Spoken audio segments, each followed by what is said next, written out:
तो गाइस कैसे हम सब लोग स्वर्ड किंग के एपिसोड 141 के साथ हाजिर हो। तो लास्ट एपिसोड के एंड पे हमें शुई कियान भी दिखाई गई थी। शुई कियान यहीं पर है, इस आउटर गेट को उसने आउटर डिसाइपल के तौर पर ज्वाइन किया हुआ है और यहीं पर वो ट्रेनिंग कर रही है। बाकी वक्त शुई कियान का सीन दिखाते हैं, वो चलती हुई बाजार में बाहर की तरफ निकलती है तो गली में एक नोटिस लगा होता है दीवार के ऊपर। सभी लड़के वहाँ पर उस दीवार के ऊपर लगे हुए नोटिस को पढ़ रहे होते हैं। वहाँ लिखा होता है कि आज यहाँ पर जानचियान वैली को ओपन किया जाने वाला है। के लिए जो ओपन है वो सभी बच्चे जो कि इस कंपटीशन में हिस्सा लेने वाले हैं वो सभी बच्चे वहाँ पर जाकर प्रैक्टिस कर सकते हैं। तुम सभी में से कोई भी वहाँ पर जा सकता है। शर्त यह है कि वो वेंजियन पवेलियन का इनर या आउटर डिसाइपल होना चाहिए। वीकेंड जाकर देखती है और कहती है ये एक बहुत ही अच्छी अपॉर्चुनिटी है। अगर मैं भी इस कंपटीशन के लिए यहाँ पर अप्लाई करती हूँ तो इसका मतलब यह है कि मैं वहाँ पर बैठकर कल्टीवेट कर सकती हूँ। वो जाती है और जाकर लिस्ट के ऊपर अपना नाम लिख देती है और कहती है ये अपॉर्चुनिटी बहुत ही ज्यादा अच्छी है, मैं इस अपॉर्चुनिटी को टेक करने वाली हूँ। वो अपना नाम लिख रही होती है, उसी वक्त ग्राउंड हिलता है। वो सभी लोग साइड के ऊपर देखते हैं और कहते हैं यहाँ पर क्या हो रहा है, लगता है साइड के ऊपर फाइट हो रही है। वहाँ पर देखो कोई फाइट कर रहा है। लोग वहाँ पर देखते हैं तो कुछ लड़के ग्राउंड के ऊपर गिरे पड़े होते हैं, जबकि वो टॉप के ऊपर देखते हैं तो वहाँ पर हमारा जुंजी खड़ा होता है। वो लोग कहते हैं ये तो वही लड़का है, हमने इसके बारे में सुन रखा है, इसका नाम लूशुन है। इसके बारे में इतना पता है कि ये नया स्वर्ड मास्टर है, आउटर गेट का इंचार्ज भी है। इस लड़के ने स्वर्ड पूल के अंदर 9th लेवल के स्वर्ड इंटेंट को अवेकन किया था, जिसके बाद ये हमारे स्वर्ड पूल का सबसे यंगेस्ट स्वर्ड मास्टर बन चुका है। अब इतना ही नहीं है बल्कि ये बंदा बहुत ज्यादा एरोगेंट भी है। हमने सुना है कि पवेलियन लॉर्ड ने इसे अपने डिसाइपल बनने की ऑफर की थी, लेकिन उसने उस ऑफर को रिजेक्ट कर दिया। और बहुत सारे मास्टर्स भी अपना स्टूडेंट बनाना चाहते थे, लेकिन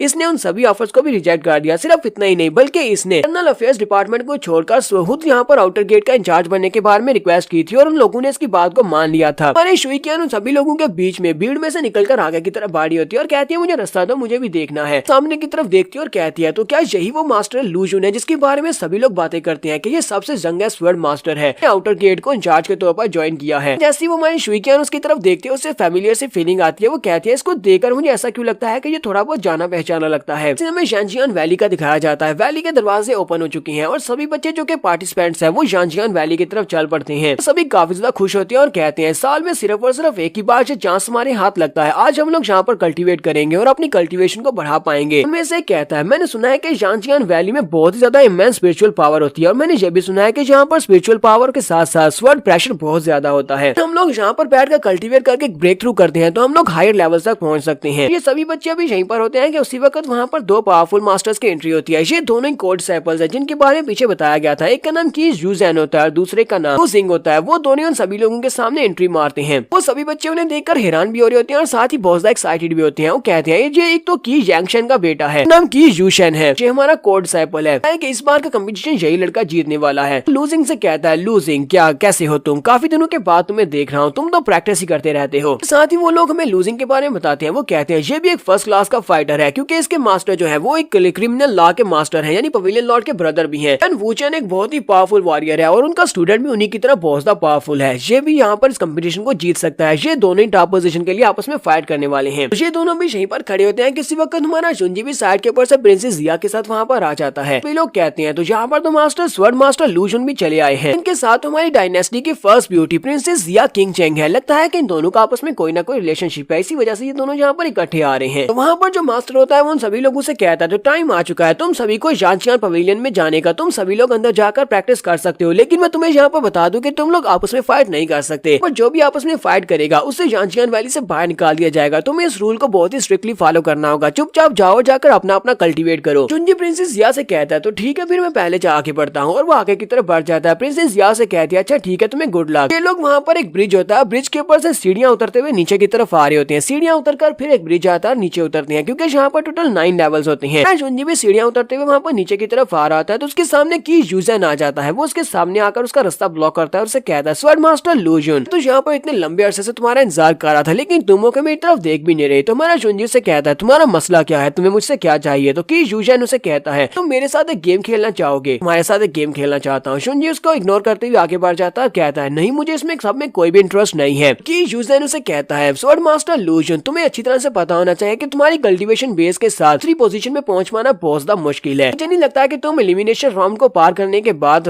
आखिरी राउंड तक पहुंच भी पाओगे, तो मैं वहाँ पर तुमसे फाइट नहीं कर पाऊंगा। इसी वजह से मुझे यहीं पर तुम्हारे साथ एंजॉय करना है। देखने वाले और सुनने वाले काफी हैरान होते हैं और कहते हैं जरा इसकी हिम्मत तो देखो कि यूजेन स्वर्ड मास्टर लूशुन के साथ कितनी बदतमीजी से बात कर रहा है और उसे कह रहा है कि वो एलिमिनेशन राउंड में एलिमिनेट हो जाएगा। इसी वजह से वो यहाँ पर उससे फाइट करना चाहता है, यहाँ पर उसके साथ एक गेम खेलना चाहता है। ये ऑनरेबल स्वर्ड मास्टर की जरा भी रिस्पेक्ट नहीं कर रहा क्योंकि ये एक स्टूडेंट है और वो एक स्वर्ड मास्टर है, इसे उसकी इज्जत करनी चाहिए। कि यूजेन हमारे जुंजी से कहता है हमारी जानचियान वैली को टोटल 9 लेवल लेवल्स में तकसीम किया जाता है, जहाँ पर टोटल 9 लेवल है। इस वक्त हम लोग सेकंड स्टेज के ऊपर हैं। हम दोनों की कल्टीवेशन बाकी सभी से ज्यादा बेहतर है, हम लोग ज्यादा गहराई में नीचे वाले लेवल तक जा सकते हैं। शुंजी से कहता है क्या तुम मेरी बात को सुन भी रहे हो, मैं जहाँ पर तुमसे क्या कह रहा हूँ। शुंजी फिर से उसकी बात को इग्नोर करते हुए कहता है कि तुम जहाँ पर किसी के साथ इस बारे में कम्पीट करना चाहते हो तो जाओ जाकर किसी और को ढूंढ लो, मुझे तुम्हारे साथ कम्पीट नहीं करना। इस बात से की यूजन बहुत ज्यादा गुस्सा हो जाता है और कहता है जरा इसकी हिम्मत तो देखो, कि मेरे फादर ने कहा था कि ये बहुत ज्यादा एरोगेंट है, ये वाकई में बहुत ज्यादा एरोगेंट है, ये मेरी बात इतनी आसानी से तो नहीं मानने वाला है कि मुझे यहाँ पर कुछ और करना होगा। वहीं पर खड़े खड़े अपनी पावर्स को रिलीज करते हुए शुंजी के ऊपर अटैक कर देता है। तो हमारा शुंजी आसानी के साथ उसके अटैक को अवॉइड कर लेता है। वो उसके अटैक को अवॉइड करता है तो वो अटैक साइड के ऊपर डिफ्लेक्ट हो जाता है और दीवार के ऊपर लगता है, जिससे वहाँ पर से पत्थर गिरना स्टार्ट हो जाते हैं। यूजन उसे कहता है अब मुझे पता चला कि तुम्हारे पास जो 9th लेवल का स्वर्ड इंटेंट है वो इस तरह का होता है, ये तो वाकई में बहुत ज्यादा स्पेशल है। शुंजी कहता है क्या तुम यहाँ पर मेरे साथ फाइट करना चाहते हो, क्योंकि अगर हम फाइट करेंगे तो हम दोनों को यहाँ से निकाल दिया जाएगा। तो की यूजन उसे कहता है नहीं, मैं तुम्हारे साथ फाइट नहीं करना चाहता है। तुमने जो बात कही कि क्यों मैं तुमसे फाइट कर रहा हूँ, मैं तो तुमसे फाइट नहीं कर रहा। मैंने तो यहाँ पर अपने स्वर्ड ऑरा को रिलीज किया था कि मैं यहाँ पर आसपास के स्वर्ड इंटेंट को, स्वर्ड प्रेशर को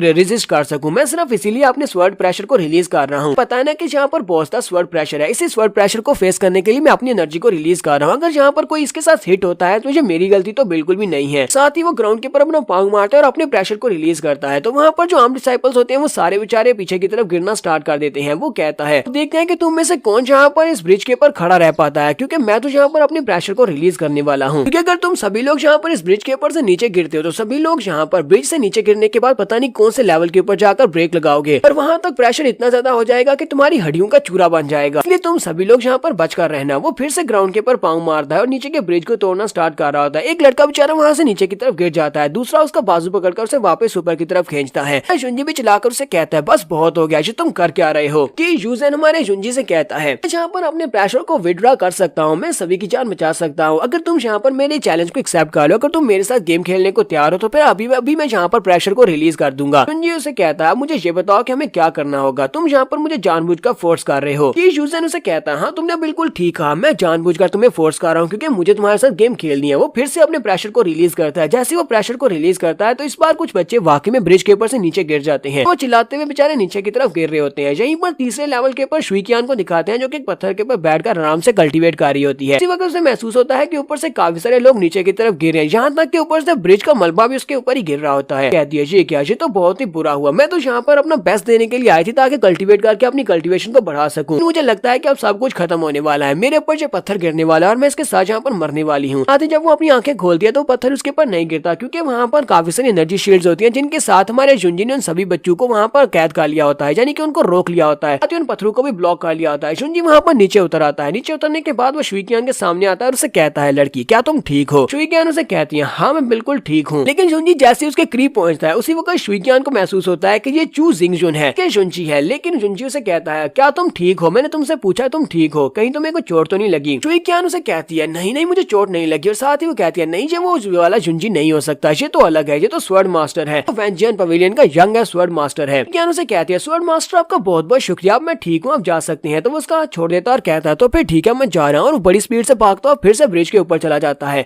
शर्माना शुरू कर देती है और कहती है क्या वाकई में ये मास्टर लूजुन था या मेरा शुंजी था। शुंजी वापस से ऊपर चला जाता है। एक तरफ तो यंग मास्टर की होता है, दूसरी तरफ हमारा शुंजी होता है। मास्टर की तालियां बजाते हुए कहता है स्वर्ड मास्टर लूजुन तुम तो वाकई में स्वर्ड मास्टर होने के लायक हो, तुम एक राइटियस पर्सन हो, तुमने यहाँ पर स्टूडेंट्स की जान बचा ली, इस बात से मुझे बहुत ज्यादा अच्छा लगा। शुंजी उसे कहता है कि तुम मास्टर की के बेटे हो, ऊपर से तुम एक कोल्ड डिसाइपल भी हो, तुम यहाँ पर मुझे फोर्स कर रहे हो ये सब कुछ करने के लिए, और ऊपर से तुमने बहुत सारे बच्चों की जान को खतरे में डाल दिया। तुम्हें नहीं लगता कि तुम्हें यहाँ पर इस बात के ऊपर शर्म आनी चाहिए, तुम्हें बहुत ज्यादा बेशर्म इंसान हो। वो आगे हंसना शुरू कर देता और कहता है कौन सी शर्म, मुझे किसी किस्म की शर्म नहीं आती, ऊपर से मुझे इन सभी कीड़े मकोड़ों की जान से क्या फर्क पड़ता है, अगर ये मरते हैं तो मरे, मुझे इस बात से बिल्कुल भी फर्क नहीं पड़ता। शुंजी से कहता है तुम तो वाकई में बहुत ज्यादा बेशर्म इंसान हो। वो कहता है ठीक है मैं तुम्हारे चैलेंज को एक्सेप्ट कर लेता हूँ, लेकिन चैलेंज को एक्सेप्ट करने के लिए मुझे यहाँ पर तुम्हारे साथ बैट भी करना है, तुम मेरे साथ बैट करो। तुम मेरे साथ बैटिंग नहीं करते तो फिर मुझे यहाँ पर तुम्हारे साथ खेलने में कोई भी इंटरेस्ट नहीं है। तो यंग मास्टर से कहता है तो फिर बताओ कि तुम्हें क्या चाहिए। मेरे पास बहुत सारे लिंक स्पिरिट टूल्स हैं, बहुत सारे मटेरियल्स हैं और बहुत सारा पैसा भी है, तुम्हें जो चाहिए वो बताओ, मैं वो बैट करने को तैयार हूँ। शुंजी से कहता है नहीं नहीं ये सब कुछ तो मेरे पास भी बहुत है, मुझे ये सब कुछ नहीं चाहिए, मुझे तुम्हारी एल्बो के ऊपर लगा हुआ वो पैड चाहिए, मुझे लगता है कि वो काफी ज्यादा अच्छा है, मैं यहाँ पर जीत जाता हूँ तो मुझे तुम्हारे बाजू के ऊपर लगा हुआ वो पैड चाहिए, वो मेरा है। यंग मास्टर की अपने पैड की तरफ देखता और कहता है हालांकि ये पैड दिखने में बहुत ज्यादा अगली दिखाई देता है और उसे देखकर पता भी नहीं चलता कि ये किंग लेवल का वेपन है, लेकिन ये असली का किंग लेवल का वेपन है जो मेरी फैमिली में जनरेशन टू जनरेशन आता है। यंग मास्टर की कियो से कहता है चलो ठीक है, मैं ये पैड तुम्हें दे दूंगा, लेकिन अगर जहाँ पर तुम हारते हो तो तुम मुझे क्या दोगे। जुनजी अपने पास से 3 किंग लेवल के आर्टिफैक्ट्स और वेपन्स निकालता है और उसे कहता है मेरे पास 3 किंग लेवल के वेपन्स हैं, मैं यहाँ पर इस मैच को हार जाता हूँ तो मैं बदले में तुम्हें 3 किंग लेवल के वेपन्स देने वाला हूँ। ये देखकर तो यंग मास्टर की भी हैरान होता है और कहता है ये तीनों की तीनों तो वाकई में किंग लेवल के वेपन्स हैं और मेरे इस पैड से तो ज्यादा बेहतर है। मेरे पास सिर्फ एक पैड है जो कि काफी अगली दिखाई देता है, लेकिन ये तीनों से ज्यादा बेहतर है, चलो इसकी ऑफर को एक्सेप्ट कर लेते हैं। यंग मास्टर कियो से कहता है चलो ठीक है, मुझे तुम्हारी जो बैटिंग मंजूर है, चलो फिर अभी स्टार्ट करते हैं। पर इन दोनों में ये वाला कंपटीशन स्टार्ट होने वाला है कि कौन ज्यादा गहराई में कौन से लेवल तक जा सकता है। तो ये कंपटीशन कैसे एंड होने वाला है ये तो हम लोग नेक्स्ट एपिसोड में देखेंगे, जहाँ पर एपिसोड 141 का एंड करेंगे। एपिसोड की एक्सप्लेनेशन अच्छी लगी हो तो कमेंट करके जरूर बताइएगा, चैनल को सब्सक्राइब कर दें, वीडियो को लाइक और शेयर कर दें। शुक्रिया।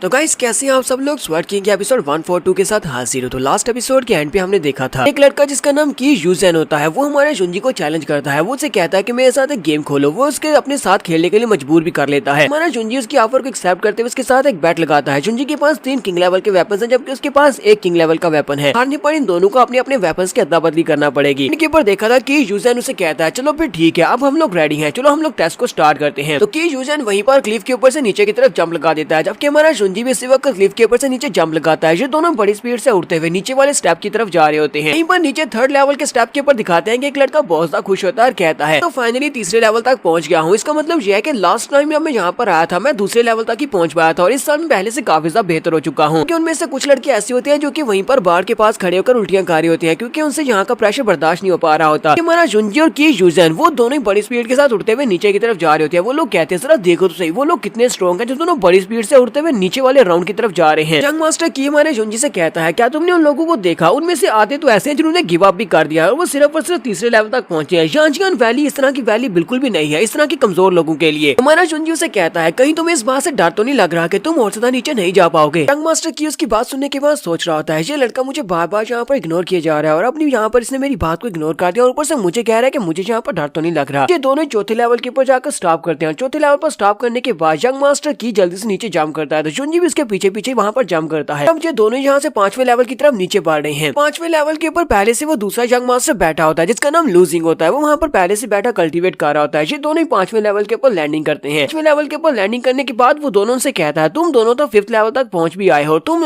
स्पेशली तुम लड़के तो अपनी पहली ट्राई में यांजियान वैली के 5वें लेवल तक आ गए हो। इसका मतलब ये है कि स्वर्ड इंटेंट के 9th लेवल को हासिल करने वाला लड़का वाकई में काफी ज्यादा स्पेशल है। हमारा जुंजी लूजिंग की तरफ देखकर सोच रहा होता है कि फैन वूचैन का ये वाला स्टूडेंट ये भी काफी ज्यादा एक्स्ट्राऑर्डिनरी लगता है। ये 5th लेवल के ऊपर बड़ी आसानी के साथ बैठकर यहाँ पर कल्टीवेट कर रहा है, जबकि यहाँ पर प्रेशर काफी ज्यादा है। यंग मास्टर की कहता है ये यहाँ पर किस 9th लेवल की बात कर रहे हो, 9th लेवल का स्वर्ड इंटेंट होना कोई ज्यादा इंपॉर्टेंट नहीं है, जहाँ पर इससे ज्यादा बेहतर हूँ। देखो तो जरा मैं इससे पहले यहाँ तक पहुंचा हूँ, ऊपर से मैं एक इनर के डिसाइपल हूँ। मुझे लगता है कि सारे इनर डिसाइपल्स यहाँ तक 5th लेवल तक पहुंचने के काबिल हैं। साथ ही हमारे जुंजी से कहता है मुझे लगता है कि ये 5वां लेवल यही तुम्हारी लिमिट होगी, तुम 5वें लेवल से आगे नहीं जा सकते। तुम्हारा जुंजी से कहता है मुझे लगता है कि तुम यहाँ पर अपने बारे में बात कर रहे हो कि ये तुम्हारी लिमिट है। इसी के साथ ही हमारा जुंजी बड़े आराम से वहाँ पर दोबारा से दहाने की तरफ आगे बढ़ता है ताकि वहाँ से नीचे जा सके। ये कहता है अभी तो मुझे यहाँ पर पसीना भी नहीं आया, इसका मतलब यह है कि मैं सिर्फ और सिर्फ फायर डाप हुआ हूँ, अब देखो मैं कैसे नीचे जाता हूँ। हमारा जुंजी वहाँ से नीचे की तरफ बढ़ता है, जबकि यंग मास्टर क्यू से कहता है अगर तुम जाओगे तो फिर मैं भी जाऊंगा। वो भी जल्दी से जंप करते हुए वहाँ से नीचे की तरफ चल पड़ता है। अब ये दोनों ही 5th लेवल को छोड़कर 6th लेवल की तरफ नीचे बढ़ रहे हैं। अब यंग मास्टर की 6th लेवल के ऊपर कदम रखता है तो वहाँ पर प्रेशर इतना ज्यादा होता है कि उस बेचारे के पसीने छूट जाते हैं। लेकिन इसी के साथ ही वो खड़ा होता है और कहता है मैंने तुमसे कहा था ना कि मैं तुमसे ज्यादा स्ट्रॉन्ग हूँ, अब जरा देखो तो सही मैं किस तरह यहाँ पर बड़े आराम से खड़ा हूँ। तुम यहाँ पर मुझसे हार चुके हो, मैं 6th लेवल के ऊपर पहुंच चुका हूँ, मैं पहला बंदा हूँ, पहला स्टूडेंट हूँ जो कि 6th लेवल तक पहुंच पाया है। तो वो बड़ी आराम से वहाँ पर खड़ा होकर बहुत ज्यादा खुश हो रहा था। किसी के साथ उसे उल्टी आ जाती है और वो भागता हुआ क्लिफ के पास जाता है, वहाँ पर जाकर उल्टी करना स्टार्ट कर देता है। जुंजी उसके पास बड़ी आराम से खड़ा होता है और उसे कहता है तुम ठीक हो, लगता तो नहीं है कि तुम ठीक हो, तुमने तो कहा था कि तुम यहाँ पर बड़ी आसानी से खड़े हो, लेकिन तुम्हें देखकर बिल्कुल भी ऐसा नहीं लग रहा, इस शर्त को हार चुके हो। हमारा जुंजी उसके कोहनी के ऊपर से उस पैर को उतार लेता और कहता है तो तुम्हारा ये वाला आर्म गार्ड ये मेरा हुआ। ये देखकर तो वो भी काफी ज्यादा हैरान होता है। यंग मास्टर क्यू से कहता है कब तुमने मेरे बाजू के ऊपर से आर्म गार्ड को उतार लिया। हमारा जुंजी उस आर्म गार्ड को अपने ग्लव्स के साथ मिला लेता और कहता है ये वाला आर्म गार्ड जो तुमने पहना हुआ था ये असल में वेंटेन आर्म गार्ड का ही एक हिस्सा था और इसके साथ अब ये वापस जुड़ चुका है। यंग मास्टर की हमारे जुंजी से कहता है लूजुन तुम्हें यहाँ पर ज्यादा एरोगेंट होने की जरूरत नहीं है, क्योंकि 10 दिन के बाद हमारे कंपटीशन स्टार्ट होने वाले हैं और कंपटीशन स्टार्ट होने के बाद मैं बड़ी आसानी से तुम्हें हरा दूंगा। वहाँ पर मैं ही हूँ जो फाइनल में तुमसे मुकाबला करेगा। हमारा जुंजी से कहता है तो फिर ठीक है मैं उस दिन का इंतजार करूंगा। फिर साथ ही वो 6 लेवल से भी नीचे जंप कर जाता है। वो जंप करते हुए नीचे की तरफ जा रहा होता है। यंग मास्टर की कहता है ये लड़का है कौन, इसकी रियल आइडेंटिटी क्या है।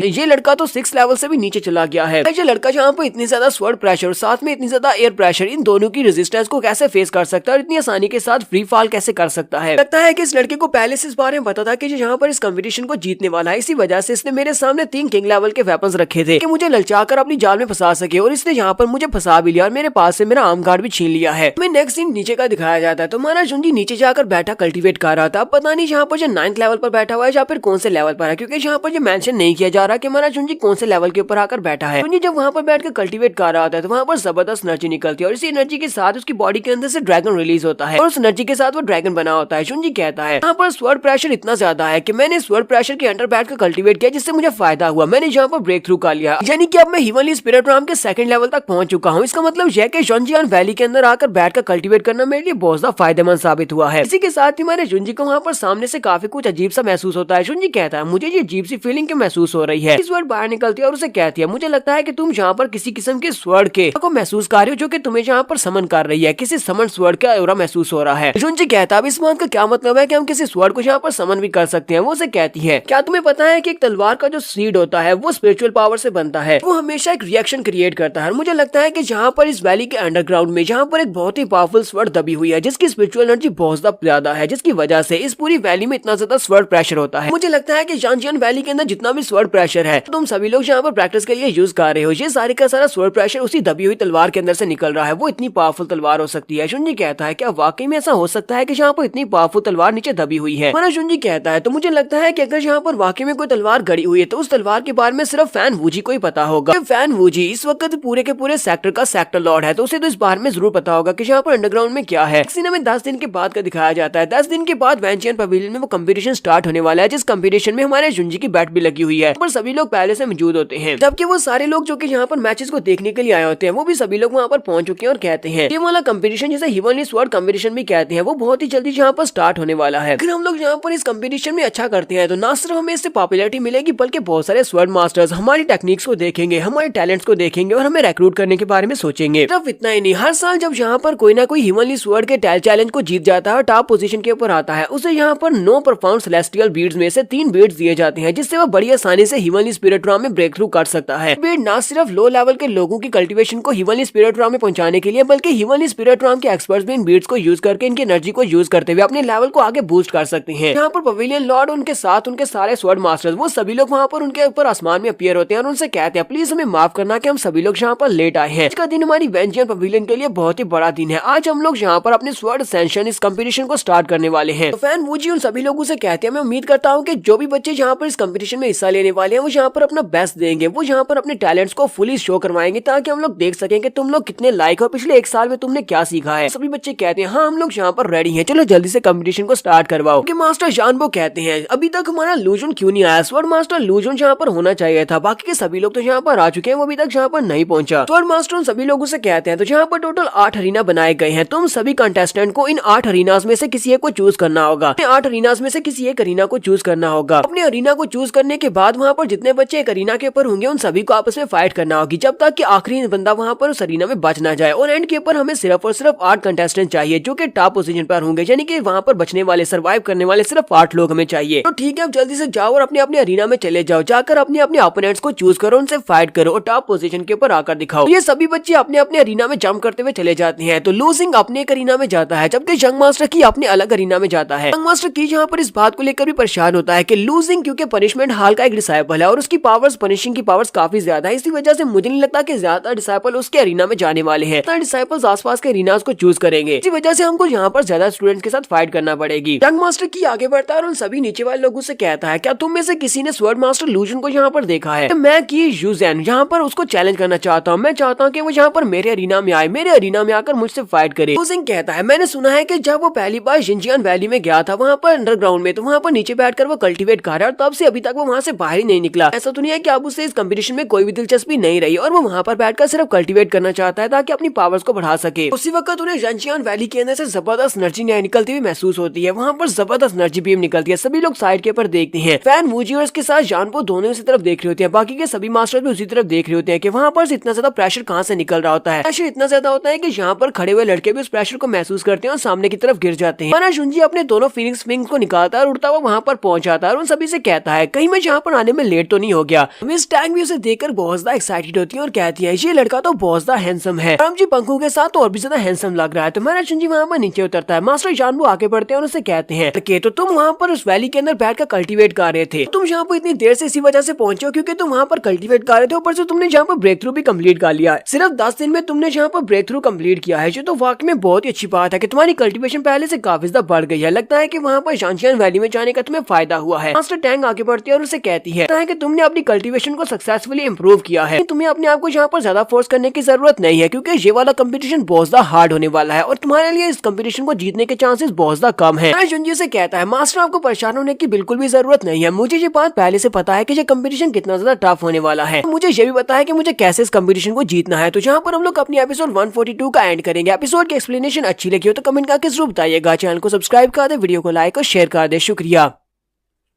तो गाइस कैसे हैं आप सब लोग। स्वर्ड किंग के एपिसोड 143 के साथ हाजिर हो। तो लास्ट एपिसोड के एंड पे हमने देखा था कि हमारा शुनजी कंपटीशन के लिए पहुंच जाता है, वो थोड़ा लेट आता है तो सभी के अरीना पहले से फिल हो चुके हैं। वहाँ पर यंग मास्टर की ऊपर अपने अरीना में खड़ा होता है और उसे कहता है तुमने यहाँ पर अपने आप को इम्प्रूव कर लिया है, फिर भी तुम यहाँ पर इतना ज्यादा डरे हो कि तुम मेरे अरीना में नहीं आ रहे, चलो जल्दी से यहाँ पर आ जाओ मेरे अरीना में और मुझसे फाइट करो। हमारा शुनजी उसकी बात को इग्नोर करते हुए दूसरे अरीना में जंप करते हुए चला जाता है। वो उसे कहता है तुम्हें क्या हुआ, क्या तुम इतने ज्यादा डरे हुए कि तुम यहाँ पर मेरे अरीना में नहीं आना चाहते। अच्छा फिर ठीक है, मुझे लगता है कि तुम यहाँ पर मेरे हाथों से हार का शर्मिंदा नहीं होना चाहते, लेकिन फिर भी तुम्हारे मुकद्दर में हार तो लिखा हुआ है क्योंकि इस दूसरे अरीना में जहाँ पर गए हो वहाँ पर भी बहुत ही पावरफुल लड़के हैं, वो तुम्हें जरूर हरा देंगे, उठाकर बाहर फेंकेंगे। हमारा शुनजी से कहता है तुम कुछ ज्यादा ही शोर मचाते हो, तो मैं यहाँ पर तुम्हें यही मशवरा दूंगा कि तुम्हें अपने बारे में सोचना चाहिए, दूसरों के बारे में नहीं। बहुत ही जल्दी तुम यहाँ पर बहुत ज्यादा शर्मिंदा होने वाले हो। तो ये बात सुनने के बाद यंग मास्टर की फिर से गुस्सा हो जाता है। इसके बाद पवेलियन लॉर्ड जो होते हैं वो रेफरी से कहते हैं सभी के सभी रेफरी ऑटो अरीना में चले जाओ, जाकर अच्छे से इस मैच को रेफर करो और उनसे कहते हैं चलो जल्दी से मैचेस को स्टार्ट करते हैं। तो सभी रेफरी वहाँ पर चले जाते हैं। वहाँ पर जाने के बाद वो सभी बच्चों की लिस्ट बताते हैं। उस लिस्ट में जितने बच्चे एक दूसरे से कम्पीट करने वाले हैं उन सभी के नाम लिए जाते हैं। सबसे पहले हमारे शुनजी का जिस लड़के के साथ मैच होता है उस लड़के का नाम की किंग होता है। ये बात सुनते ही मास्टर यान और मास्टर टैंक दोनों हैरान होते हैं और कहते हैं कैसे हो सकता है, हमारे शुनजी का मुकाबला तो एक ऐसे लड़के के साथ है जो कि पिछली बार एक रूकी डिसाइपल था, वो टॉप 3 की रैंकिंग में आया था। बाकी के सभी लोग कहते हैं यहाँ पर बहुत ज्यादा मजा आने वाला है। स्वर्ड मास्टर लू जुन नया है, लेकिन इससे पहले जो की डिसाइपल था जिसने तीसरी पोजीशन को हासिल किया था वो बहुत ज्यादा स्ट्रॉन्ग है, स्वर्ड मास्टर को बड़ी आसानी से हरा देगा। यही देखने का तो मजा आएगा। यहाँ पर वो सभी लोग एक और बात बताते हैं। वो लोग कहते हैं ये लड़का जिसका नाम की किंग है ये उस मास्टर की जुई का बेटा है, की जैंग का बेटा है। तो कुछ दिन पहले स्वर्ड मास्टर लू जुन ने मारने की कोशिश की थी। वो आउटर गेट का मैनेजर है और आउटर गेट के मैनेजर के साथ लू जुन का झगड़ा हुआ था, जिसकी वजह से लू जुन ने उसे सजा के तौर पर उसकी जान लेने की कोशिश की थी। कि अब उसका बेटा यहाँ पर अपने बाप की बेइज्जती का बदला लेने वाला है। यहाँ पर की किंग को दिखाते हैं। की किंग हमारे शुनजी के सामने लैंडिंग करता है और वो काफी ज्यादा गुस्से में होता है। वो चिल्लाकर कहता है लू जुन तुम्हारी हिम्मत कैसे हुई मेरे फादर को हर्ट करने की, यहाँ तक कि तुमने मेरे फादर की जान लेने की कोशिश की थी। आज मैं यहाँ पर इस बात का तुमसे बदला लेने वाला हूँ, तुम्हारी हिम्मत कैसे हो सकती है। मेरे फादर एक एल्डर हैं, तुमने उनके ऊपर अटैक किया था और अपनी तलवार लेकर वो शुनजी के ऊपर अटैक करने के लिए उसके करीब पहुंचता है। वो अपनी तलवार घुमाकर एनर्जी को रिलीज करता है। वहाँ पर जबरदस्त धमाका होता है। शुनजी बड़ी आसानी के साथ उसके अटैक को अवॉइड कर लेता है। देखने वाले कहते हैं लगता है कि ये स्वर्ड मास्टर भी काफी ज्यादा स्ट्रॉन्ग है, इसीलिए तो इसे स्वर्ड मास्टर बनाया गया है। कितनी आसानी के साथ की किंग के अटैक को डॉज कर लिया है। शुनजी पहले अटैक को डॉज करता है, फिर दूसरे अटैक को भी डॉज कर लेता है। की किंग अपनी तलवार को घुमाने के साथ साथ शुनजी से ये भी कह रहा था कि तुम अपनी तलवार को क्यों नहीं निकाल रहे, चलो जल्दी से अपनी तलवार को बाहर निकालो, अपनी रियल पावर मुझे दिखाओ। क्या तुम यहाँ पर सिर्फ और सिर्फ डॉज ही करने वाले हो या फिर अपनी तलवार निकालकर मुझसे फाइट भी करोगे। तो शुनजी कहता है तुम तो कुछ ज्यादा ही शोर मचाते हो और वह अपनी एक उंगली को सामने की तरफ करते हुए उसकी तलवार को ब्लॉक कर लेता है। सिर्फ एक उंगली के साथ उसकी तलवार को ब्लॉक करते हुए उसके साथ ही कहता है अरे जैसे एक बेवकूफ और कमजोर ओपोनेंट के लिए मुझे अपनी तलवार निकालने की क्या जरूरत है जब मैं सिर्फ एक उंगली के साथ तुम्हें हरा सकता हूँ। इसी उंगली के साथ ही हमारा शुनजी अपने स्वर्ड इंटेंट को रिलीज करता है तो उसकी तलवार भी टूट जाती है और इसी के साथ ही की किंग वहाँ पर अरीना से बाहर जाकर गिरता है। यहीं पर की किंग को ये बात याद आती है कि उसके मास्टर यानी कि उसके फादर ने उसे ये बात कही थी तुम वहाँ पर इस फाइट को हारने वाले हो। अगर तुम वहाँ पर ऐसा लगे कि तुम हारने वाले लेकिन फिर भी तुम उस लड़के को बहुत ही बुरी तरह से जख्मी कर देना। अगर उसकी बॉडी के ऊपर एक छोटा सा कट भी लग जाता है तब भी वो अगले मैच में बहुत ज्यादा काम आएगा। तुमसे अगले जो कम्पिटिटर्स हैं वो उसको आसानी से फिर हरा पाएंगे, इसी वजह से तुम्हें ये तो करना ही होगा। लेकिन वो बेचारा गिरते वक्त कहता है मैं तो यहाँ पर एक अटैक भी इसके ऊपर डिलीवर नहीं कर पाया, मैं इसको क्या जख्म दूंगा, मैं तो इसके ऊपर स्क्रैच भी नहीं डाल सकता। और वो ग्राउंड में जाकर गिरता है, धमाका होता है, उसके मुंह से जबरदस्त ब्लड निकलता है और वो वहीं पर बेहोश हो जाता है। इसके साथ ही रेफरी कहता है तो यहाँ पर स्वॉर्ड मास्टर लू जुन इस गेम के विनर है। देखने वाले बहुत ज्यादा हैरान होते हैं। फिर साथ ही वो लू जुन करके नारे लगाना शुरू कर देते हैं कि लू जुन ने यहाँ पर पहले मैच को जीत लिया। मास्टर की यांगशन भी वहीं पर खड़े होते हैं और कहते हैं ये कचरा यहाँ पर इतनी आसानी से मैच को कैसे जीत सकता है। के बाद यहाँ पर कुछ लड़कों को गिरता हुआ दिखाते हैं। काफी सारे डिसाइपल्स जिनकी फाइट हमारे जुंजी के साथ होती है, वो सभी लोग अरीना से बाहर की तरफ गिर रहे होते हैं। जुंजी बड़ी आसानी से अपने मैच को जीत जाता है। सभी देखने वाले अब काफी ज्यादा बोर हो रहे थे और कहते हैं स्वॉर्ड मास्टर लू जुन ये तो यहाँ पर अपने मैचेस को जीतते जा रहे हैं, हमें ये उम्मीद नहीं थी। इतना तो पता था कि स्वॉर्ड मास्टर लेकिन इतना स्ट्रॉन्ग है कि ये बिना अपने वेपन को निकाले सभी को हराता जा रहा है। जबकि दूसरे अरीना में शुई कियान को दिखाते हैं कि शुई कियान वहाँ पर अपनी सारी की सारी बैटल्स को जीत लेती है। शुई कियान अपनी तरफ से अपनी सारी बैटल्स को जीतने के बाद अकेली मैदान में खड़ी होती है। उसी तरफ हमारे जुंजी की तरफ देखती है और कहती है स्वॉर्ड मास्टर लू जुन कहीं ये क्या ये वाकई में इतना ज्यादा पावरफुल है, यहाँ पर इतने सारे लोगों को अकेले हरा सकता है। हमारा जुंजी भी वहाँ पर खड़ा सोच रहा होता है कि यहाँ पर जो फर्स्ट राउंड है ये तो बहुत ज्यादा बोरिंग है, क्योंकि यहाँ पर सभी कमजोर लोग हैं जो मुझसे फाइट कर रहे हैं। साथ ही वो साइड के ऊपर देखने के बाद कहता है लेकिन चलो मैं यहाँ पर शुई कियान से तो मिल सका हूँ। बहुत ही अच्छी बात है कि मैं शुई कियान से यहाँ पर मिला, क्योंकि 1 साल हो गुजर चुका है। 1 साल पहले हम लोग क्लाउड डायनेस्टी में आखिरी बार मिले थे, उसके बाद मुझे वहाँ से छोड़कर चली आई थी। लेकिन अब जबकि मैंने यहाँ पर अपने ओरा और अपनी बॉडी स्मेल को भी चेंज किया हुआ है, तो ये लड़की कभी मुझे यहाँ पर पहचान नहीं पाएगी कि मैं वही चू जुंजी हूँ। साथ ही मेरा जुंजी अपने साथ वाले अरीना की तरफ देखता है और कहता है तो देखो जरा यहाँ पर भी कोई फेमिलियर फेस है। वहाँ पर उस अरीना में भी आखिरी फाइट चल रही होती है जो कि टैंकिंग की होती है, और टैंकिंग के सामने एक बहुत ही हटाकटा बंदा खड़ा होता है। जुंजी कहता है ये तो टैंकिंग है, इसका जो अपोनेंट है वो तो हिमनली स्पिरिट राम के फर्स्ट लेवल पर और काफी ज्यादा स्ट्रॉन्ग लगता है। मुझे लगता है कि तकरीबन 6 महीने पहले वो हिमनली स्पिरिट राम में पहुंचा होगा। इसका मतलब यह है कि उसकी स्ट्रेंथ ज्यादा बढ़ चुकी है, जबकि टैंकिंग इस वक्त अर्थ स्पिरिट राम के 7th लेवल पर है। क्या ये टैंकिंग लड़का यहाँ पर इस फाइट को जीत पाएगा? देखने में तो ये नामुमकिन लगता है। टैंकिंग वहाँ पर अपने आसपास देखकर कहता है जरा देखो तो यहाँ पर कितने सारे लोग हैं, कितनी सारी खूबसूरत लड़कियां हैं। वो उन सभी से कह रहा होता है मेरे चेहरे को अच्छे से याद कर लो, मैं यहाँ पर इस मैच को जीतूंगा और उसके बाद मैं टॉप पोजीशन को भी जीतूंगा। फिर वो सामने वाले बंदे से कहता है तो क्या हम लोग यहाँ पर अपने मैच को स्टार्ट करें? तो वो बंदा बहुत ज्यादा गुस्सा हो जाता है और उसे कहता है हाँ क्यों नहीं, चलो स्टार्ट करते हैं। वो जल्दी से जंप करते हुए उसके ऊपर अटैक करने के लिए आगे बढ़ता है। तो उसी वक्त टैंकिंग के माथे के ऊपर एक पर्पल कलर की रोशनी चमकती है और इसी पर्पल कलर की रोशनी के चमकने के साथ ही उस बड़े से लड़के के सामने से गायब हो जाता है, जबकि वो बड़ा सा लड़का अपनी तलवार को घुमाते हुए उसके ऊपर अटैक करता है। देखने वाले काफी ज्यादा हैरान होते हैं और कहते हैं ये फाइट तो बहुत ज्यादा फास्ट है, यहाँ पर क्या होने वाला है? टैंकिंग बड़ी स्पीड से सामने से गायब हो गया है। हमारा जुंजी सोच रहा होता है यहाँ पर हो क्या रहा है, किंग की स्ट्रेंथ अचानक से इतनी ज्यादा कैसे बढ़ गई है, क्योंकि वो तो अर्थ स्पिरिट राम के 7th लेवल पर है, लेकिन उसकी अब स्पिरिट जो एनर्जी जो है वो हिमनली स्पिरिट राम से भी ज्यादा बढ़ चुकी है। टैंकिंग सामने से गायब होने के बाद उसके सर के ऊपर चला जाता है, अपनी तलवार को ऊपर उठाता है, उसकी तलवार के अंदर से पर्पल एनर्जी निकल रही होती है। वो उसके ऊपर अटैक करता है ऊपर से नीचे की तरफ आते हुए। बड़ा लड़का जल्दी से अपनी तलवार को ऊपर उठाता है और उसके अटैक को ब्लॉक करता है। वो उसके अटैक को ब्लॉक कर रहा था लेकिन उसको ब्लॉक नहीं कर पा रहा था। वो कहता है ऐसा कैसे हो सकता है लड़के, तुम्हारे पास इतनी पावर कहाँ से आई है? तुम तो अर्थ स्पिरिट राम के 7th लेवल पर हो। टैंकिंग उसे कहता है तो इस बात से क्या फर्क पड़ता है, मेरा कल्टीवेशन लेवल क्या है? इसी के साथ ही वो थोड़ा सा जोर लगाता है तो वो लड़का बेचारा उड़ता हुआ अरीना से बाहर गिर जाता है, उसके मुंह से ब्लड निकलता है और वहीं पर बेहोश हो जाता है। उनका जो रेफरी होता है वो कहता है तो इस राउंड का जो विनर है उसका नाम टैंकिंग है, और टैंकिंग भी इस बात से बहुत ज्यादा खुश हो जाता है और कहता है ये मैंने यहाँ पर इस मैच को जीत लिया, अब मैं फाइनल में जा सकता हूँ। देखने वालों को कुछ भी समझ नहीं आ रही होती। देखने वाले कहते हैं ये मैच तो बड़ी आसानी से इस लड़के ने जीत लिया, लगता है कि इसने अपनी स्पीड को यहाँ पर यूज किया है, क्योंकि उस बड़े आदमी की स्पीड कम थी, इसकी स्पीड ज्यादा थी। स्पीड के बलबूते के ऊपर इसने उसके ऊपर फाइनल ब्लो दिया, जिसके साथ एक ही अटैक में ये जीत गया। सामने वाला अपोनेंट बहुत ज्यादा होपलेस था। कि हमारा जुंजी यहाँ पर डिफरेंट तरीके से सोच रहा होता है। जुंजी कहता है इस लड़के ने यहाँ पर ह्यूमन स्पिरिट राम की एक टेक्निक को यूज किया है। जुंजी कहता है यहाँ पर जितने भी मार्शल आर्ट्स के टैलेंट्स होते हैं वो सारे के सारे 3 लेवल्स के होते हैं, एक ह्यूमन लेवल, एक अर्थ लेवल होता है और एक ह्यूमन लेवल होता है। लेवल को 3 अलग अलग लेवल्स में डिवाइड किया जाता है जो कि हाई, मीडियम और लो लेवल है। यहाँ पर हर मार्शल आर्ट्स लेवल के हिसाब से उनकी लाइट्स अलग अलग होती है। जैसे कि ह्यूमन मार्शल आर्ट्स की लाइट जो होती है वो व्हाइट कलर की होती है, कि अर्थ मार्शल आर्ट्स की कलर की लाइट जो होती है वो ब्लू होती है, और जो ह्यूमन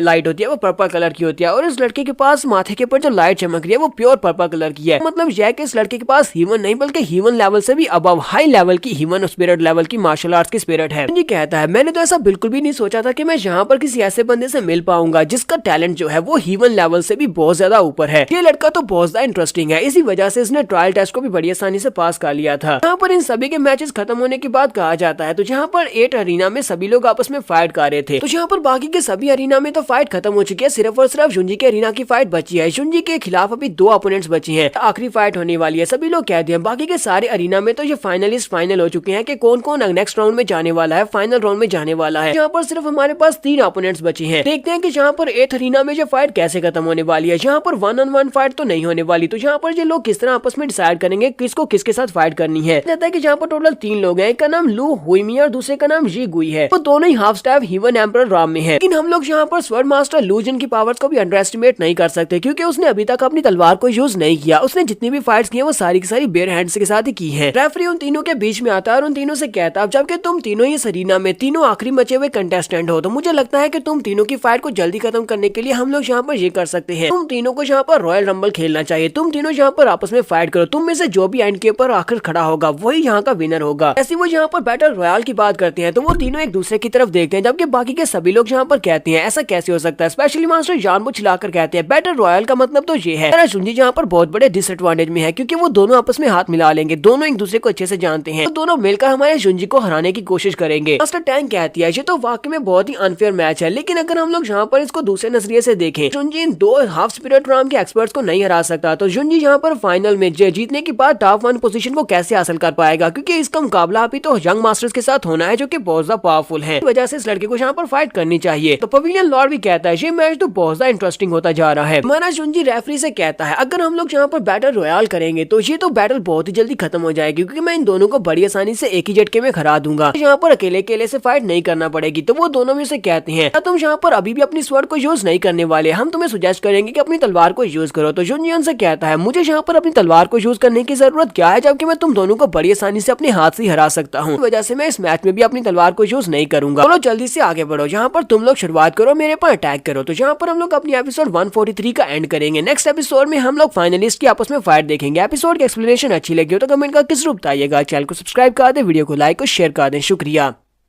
तो गाइस कैसे हम सब लोग स्वर्ड किंग के एपिसोड 144 के साथ हाजिर हो। तो लास्ट एपिसोड के एंड पे हमने देखा था कि हमारे जुंजी की लास्ट फाइट चल रही होती है। उनके पास टोटल 3 बच्चे होते हैं और तीनों के दरमियान में वो बैटल रॉयल करवा देते हैं, यानी कि तीनों आपस में फाइट करेंगे और जो एंड के ऊपर जीतेगा वही इनका फाइनलिस्ट होने वाला है। ये कहता है ये बैटल बड़ी जल्दी खत्म हो जाएगी, जबकि वो दोनों उसको एरोगेंट समझकर उसे कहते हैं कि अपनी तलवार को यूज करो। जुंजी कहता है मैं अपनी तलवार को यूज नहीं करूंगा, क्योंकि तुम दोनों को हराने के लिए मेरे हाथ ही काफी है। वो दोनों गुस्से के साथ उसे कहते हैं तुम वाकई में बहुत ज्यादा एरोगेंट हो। तो लड़की पहले अपनी मास्टर स्पिरिट को भी रिलीज करती है और साथ ही तलवार को लेकर उसके ऊपर अटैक करने के लिए आगे बढ़ती है। अपनी तलवार को घुमाकर जब जुंजी के ऊपर अटैक करती है, जुंजी बड़ी आसानी के साथ ऊपर की तरफ जंप करते हुए उसके अटैक को अवॉइड कर लेता है, क्योंकि उसी वक्त पीछे वाली साइड से वो दूसरा लड़का अपनी तलवार लेकर हमारे जुंजी के ऊपर अटैक करने के लिए आगे बढ़ता है और कहता है तुम्हें क्या लगता है कि तुम यहाँ पर किसके खिलाफ फाइट कर रहे हो। वो अपनी तलवार को घुमाते हुए सामने की तरफ एक जबरदस्त स्ट्राइक लगाता है, लेकिन जैसे ही वो स्ट्राइक लगाता है जुंजी वहाँ से गायब हो जाता है और काफी सारी एनर्जी निकलती है। आसपास खड़े सारे बच्चे अपने आप को बचाने की कोशिश कर रहे थे, क्योंकि प्रेशर काफी ज्यादा होता है। वहाँ पर से धूल मिट्टी के हटने के बाद वो लड़का सामने की तरफ देखता है और वहाँ पर तो कुछ भी नहीं होता। हमारा जुंजी साइड के ऊपर खड़ा होता है। वो उनसे कहता है तुम लोग किस तरफ देख रहे हो, मैं तो यहाँ पर खड़ा हूँ। तानी तुम लोग अटैक किसके ऊपर कर रहे हो। मुझे तो लगा था कि तुम सिर्फ और सिर्फ कमजोर हो, लेकिन अब मुझे पता चला है कि तुम ना सिर्फ कमजोर हो बल्कि तुम्हारी आंखें भी बहुत ज्यादा कमजोर हैं। वो दोनों लड़की लड़का फिर से बड़ी स्पीड से उसके ऊपर अटैक करने के लिए आगे बढ़ते हैं। एक दूसरे से कहते हैं चलो मिलकर इसके ऊपर अटैक करते हैं। लड़की आगे होती है। हमारा जुंजी वहीं पर खड़े खड़े अपने स्वर्ड इंटेंट को रिलीज करता है। स्वर्ड इंटेंट को रिलीज करते हुए एनर्जी के साथ एक तलवार बनाता है और उंगली को सामने की तरफ करते हुए उस तलवार को रिलीज करता है। वो तलवार बड़ी स्पीड से उड़ती हुई लड़की की तरफ आगे बढ़ती है। जैसे ही तलवार उस लड़की के करीब पहुंचती है वो हंसना शुरू कर देती है और उसे कहती है तुम काफी ज्यादा फास्ट हो सकते हो, लेकिन शायद तुम एक बात के बारे में भूल रहे हो कि हम 2 हैं। उसी वक्त उस लड़की के पीछे से वो लड़का निकलता है उसके ऊपर अटैक करने के लिए, जबकि हमारा जुंजी यहाँ पर हल्का सा मुस्कुराता है और उसकी तलवार की डायरेक्शन वहीं से चेंज हो जाती है, उस लड़के की तरफ हो जाती है। जुंजी कहता है तुम मेरा निशाना थी ही नहीं, मेरा निशाना तो ये लड़का था। वो अपनी तलवार को सामने करते हुए अटैक को ब्लॉक करने की कोशिश करता है, जबकि हमारा जुंजी अपनी पावर को बढ़ाता है और उसकी तलवार के साथ जाकर अपनी उंगलियां टकराता है और जबरदस्त एनर्जी निकलती है और लड़का पीछे की तरफ गिर जाता है। उस लड़के के पीछे की तरफ गिरने के बाद वो हार चुका है कि वो लड़की उसे कहती है तुम यहाँ पर बार बार उस लड़के जी गुई गुई को क्यों टारगेट कर रहे थे। हमारा जुंजी से कहता है तुम्हें लगता है कि मैं यहाँ पर सिर्फ और सिर्फ उस लड़के को ही टारगेट कर रहा था, ऐसी बात नहीं है, मेरा टारगेट तो तुम दोनों ही हो। इसी वक्त नची की बनी हुई एक तलवार बड़ी स्पीड के साथ उसके सामने आकर पहुंच जाती है। वो लड़की बहुत ज्यादा घबरा जाती है और कहती है ये इतना ज्यादा फास्ट कैसे हो सकता है, ये तो मुझसे भी ज्यादा फास्ट है और इसकी तलवार तो मेरे करीब पहुंच चुकी है। इसका मतलब यह है कि मैं यहाँ पर इस मैच को हारने वाली हूँ। पहले इसने यहाँ पर अपनी फुल स्ट्रेंथ को यूज नहीं किया था और अब यहाँ पर फुल स्ट्रेंथ को रिलीज कर रहा है। उसके एनर्जी के स्वर्ड जैसे उस लड़की के माथे के करीब पहुंचते वो वहीं पर रुक जाती है। हमारा जुंजी उसे कहता है तो क्या तुम यहाँ पर सरेंडर करना चाहती हो या फिर मैं तुम्हें उठाकर अरीना से बाहर फेंकूं। लड़की उसे कहती है इस बात का क्या मतलब है, यहाँ पर तुम्हें हराने की कोशिश की, जहाँ तक कि मैंने सारी पब्लिक के सामने तुम्हें शर्मिंदा भी किया, लेकिन फिर भी तुम यहाँ पर मुझे एक चॉइस दे रहे हो। हमारा जुंजी उसे कहता है क्योंकि मैं बहुत ज्यादा अच्छा हूँ लड़कियों के साथ स्पेशली। आगे से खामोश हो जाती है और कहती है ठीक है मैं सरेंडर करती हूँ। उसके सामने वहीं पर झुक जाती है और कहती है स्वॉर्ड मास्टर लूजन, मैं यहाँ पर अपनी डिफीट को एडमिट करती हूँ, मैं हार मानती हूँ। फ्री कहता है तो यहाँ पर इस मैच का नतीजा आ चुका है। तो इस 8वें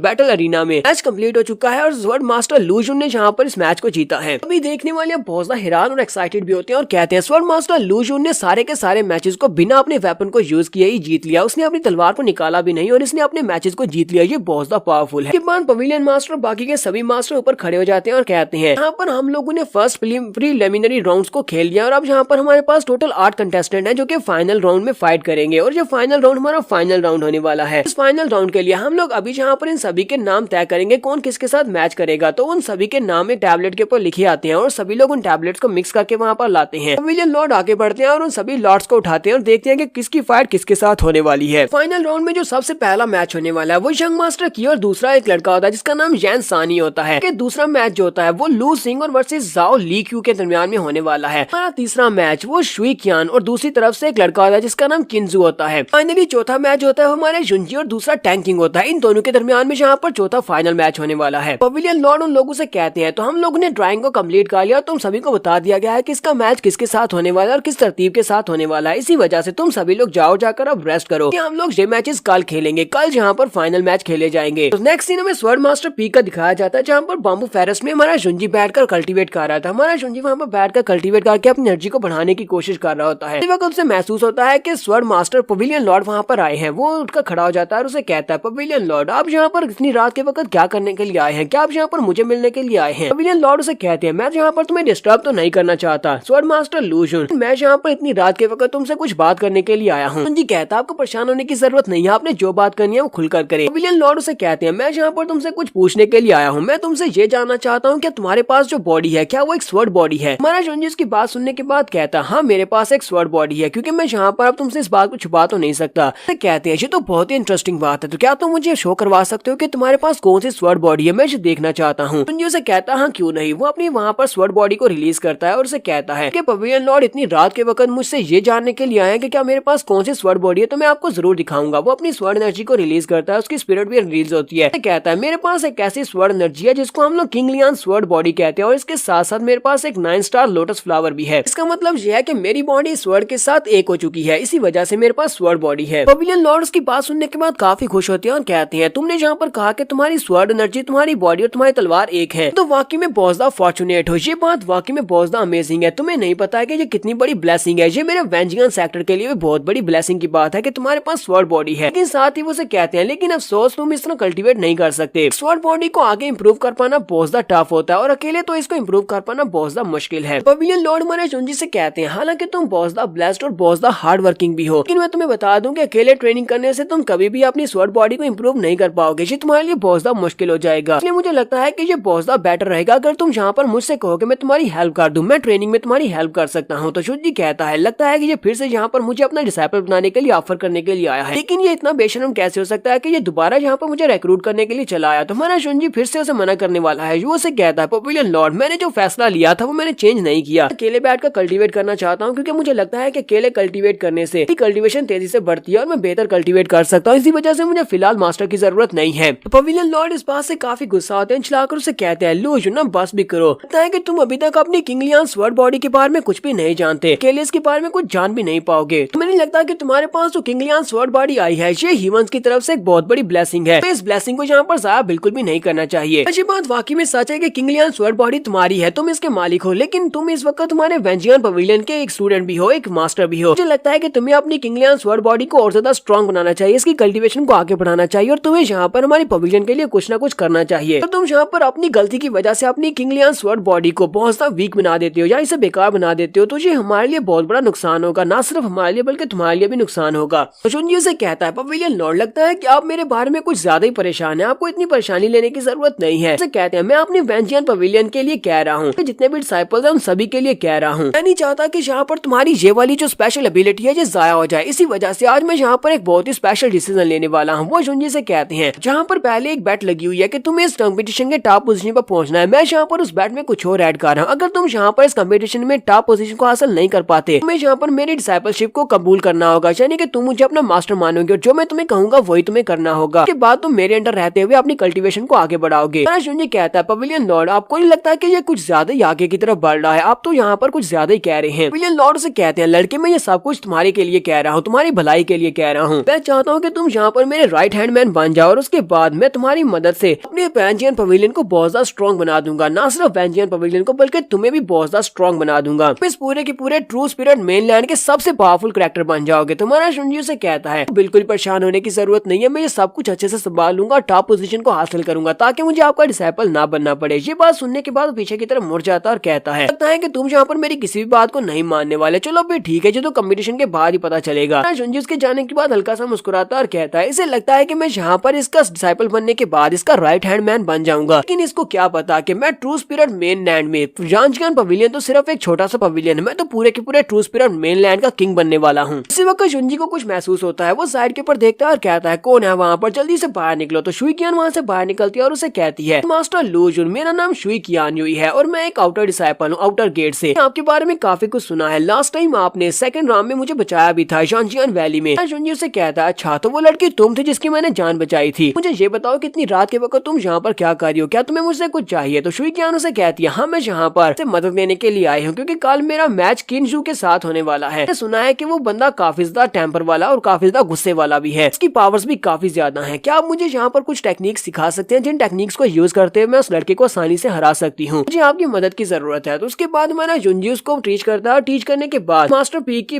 के ऊपर जाकर बैठ जाता है। वो अपने व्हाइट टाइगर के साथ टेक लगाकर लेटा होता है, साथ ही बांसुरी बजा रहा होता है। जुंजी कहता है जब मैंने शुई कियान को यहाँ पर देखा तो मेरा दिल बेचैन हो गया और आज जब शुई कियान यहाँ पर दोबारा से मेरे पास आई तो मैं उसे सब कुछ बताना चाहता था। मैं उसे सब कुछ बताना चाहता था कि मैं उसी का जुंजी हूँ। वो 1 साल पहले छोड़कर चली आई है लेकिन मैं उसको बता नहीं पाया। जुंजी यहाँ पर अपना एक फ्यूचर फ्लैश सीन दिखाता है कि अगर वो उसको बता देता तो ये सब कुछ होता है। जुंजी कहता है अगर मैं उसको बता देता वो मुझसे ये पूछती मैं कैसा हूँ, कि मैं अब तक कहाँ पर था और उसकी बहन ल्यूजियांग कहाँ पर है और वो कैसी है। और जुंजी कहता है मैं उसको इन सारे सवालों के जवाब बिल्कुल भी नहीं दे पाता, वजह से मैंने उसे ये सारी की सारी सच्चाई नहीं बताई कि मैं लूजू नहीं बल्कि उसका जुंजी हूँ। जुंजी कहता है शुई कियान प्लीज मुझे माफ करना, मैं तुम्हें सबके बारे में नहीं बता सकता। मैं नहीं चाहता कि तुम इन सभी में घसीटी आओ क्योंकि यहाँ पर वेंजियन पवेलियन को छोड़ने के बाद यहाँ पर बहुत ज्यादा खून खराबा होने वाला है। मुझे यहाँ पर बहुत सारे सवालों के जवाब चाहिए और मैं नहीं चाहता कि तुम इन सब में शामिल हो जाओ। मैं अपनी प्रॉब्लम में तुम्हें ड्रैग नहीं करना चाहता। यहाँ पर हम लोग अपनी एपिसोड 144 का एंड करेंगे। एपिसोड का एक्सप्लेनेशन अच्छी लगी हो तो कमेंट करके जरूर बताइएगा। चैनल को सब्सक्राइब कर दे, वीडियो को लाइक और शेयर कर दें। शुक्रिया। तो गाइस कैसे हैं आप सब लोग? स्वर्ड किंग के एपिसोड 145 के साथ हाजिर हो। तो लास्ट एपिसोड के एंड पे हमने देखा था हमारा शुंजी माउंटेन पीक के ऊपर उदास बैठा बांसुरी बजा रहा होता है और साथ ही वो सोच रहा होता है कि शुई कियान को अगर वो सच्चाई बता देता तो सब कुछ कैसा रहता। इसी वक्त वहाँ पर प्रिंसेस जिया भी आ जाती है। प्रिंसेस जिया वहाँ पर आती है और उसे कहती है लूजुन मैं यहाँ पर तुम्हें ढूंढने के लिए आई हूँ लेकिन तुम मुझे तुम्हारे हाउस में तो कहीं पर भी नहीं मिले और तुम यहाँ पर बैठे हुए हो। तुम यहाँ पर क्या कर रहे हो? तो है कि तुम्हारे दिमाग में इस वक्त बहुत कुछ चल रहा है, क्या तुम परेशान हो किसी बात से? शुंजी उसे कहता हाँ मैं किसी बात को लेकर परेशान हूँ। प्रिंसेस जिया उसे कहती आप बस भी करो, तुम्हें नहीं पता कि गार्ड्स को भी स्काई के ऊपर से नीचे उतरकर अपने घर आना पड़ता है। अभी तो रात हो चुकी है, इस वजह से मुझे लगता है कि तुम्हें घर चलना चाहिए। चलो जल्दी से घर आ जाओ। और साथ ही से धक्का देते हुए कहती है अब तुम मेरे साथ ही वापस चलोगे और साथ ही तुम्हें बात की भी जरूरत है और जाकर नहाओ और उसके बाद रिलैक्स करो। मैंने तुम्हारे लिए नहाने का पानी पहले से तैयार कर दिया हुआ है। तुम्हारा शुंजी से कहता है प्रिंसेस किंग चैंग तुम तो यहाँ पर बिल्कुल एक ग्रैंडमा की तरह बिहेव कर रही हो, नहीं लगता कि तुम्हें यहाँ पर इस तरह बिहेव करना चाहिए। तो वो चिल्लाकर उसे कहती है अच्छा ठीक है हम लोग इस बारे में बाद में बात करेंगे, चुपचाप मेरे साथ चलो। और उसे अपने साथ लेकर वहाँ से वापस आ जाती है।